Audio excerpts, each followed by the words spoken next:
Jessica turns onto her side and blinks into the darkness. The drapes are wide open, but the sky outside is so dark that they may as well be shut.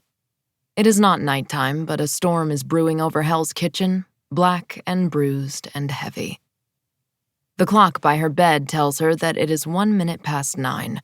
Her head tells her that she had her last drink about 4 hours ago. She drags herself from her bed and listens to the first distant rumbles of thunder, coming from somewhere far away from the city. Coffee. Black, strong, burned. A bowl of Cheerios with ice-cold milk from the fridge. The storm moves closer. The sky turns electric white, and Jessica jumps, slopping milk from the bowl onto the floor, as a clap of thunder splits the universe in half. For a moment, she wonders about a thunderstorm this early in the day, but then she thinks, why not?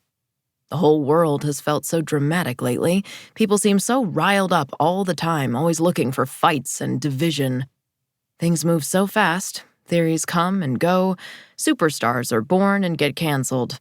Technology, fashions, politics all spin in dizzying, insane cycles. And meanwhile, the planet is set to burn to cinders, and yes, why not a brooding, sinister morning storm over Hell's Kitchen on a cool October morning? Why not? Her neighbor Julius just adopted a cat, then 3 days later had to go away to visit a sick relative. She owed Julius a favor and said she'd feed it for him. It's named Speckles. She has a 9:45 in her calendar, and it is now 9:20. She needs a shower and another coffee, but first she thinks she'll go down the hall and deal with Speckles.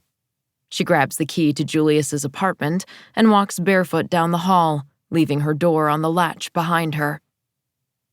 She wears a t-shirt that still smells of last night's chicken wings where she'd rubbed her greasy fingertips, but also smells of Luke's laundry detergent.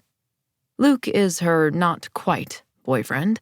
Actually, her not-at-all boyfriend, but boyfriend enough for her to have ended up at some point or other with one of his t-shirts in her apartment. And he really does do magic things with his laundry. She doesn't know what or how, but everything he wears smells so good. Julius has painted the inside of his apartment into something decent. The walls are midnight blue and velvet gray. He favors mid-century furniture, teak and oak and pointy legs. He likes table lamps. They are everywhere, 6 in the living room alone. There's a tall, thin clock against a wall that tick-tocks self-importantly as Jessica walks toward the kitchen. And then there is another flashbang of whiteness and she counts to 12.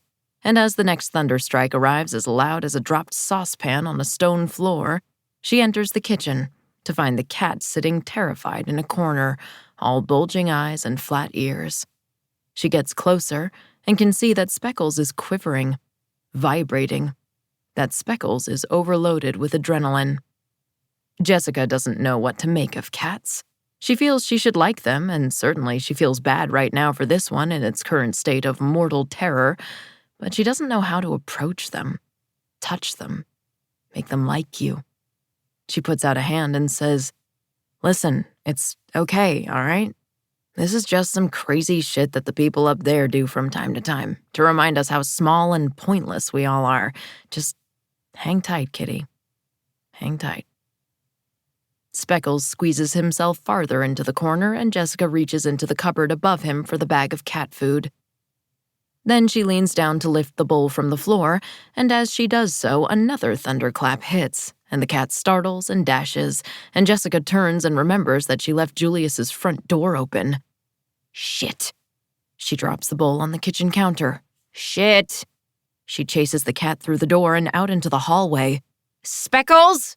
She calls out louder than she'd like to. "Speckles! Stop!" But he doesn't stop. He thinks he can outrun the thunder, and he helter-skelters away from her, his paws skidding over the shiny marble flooring, and suddenly, he is at the other side of the building, the bit that Jessica never sees, and down there is a window, and it is open, and who knows where it leads. Jessica has never seen the window before, and she lets out a small husk of a scream as she sees Speckles leap 6 feet and disappear into the dark granite sky filled with clouds like rolling boulders.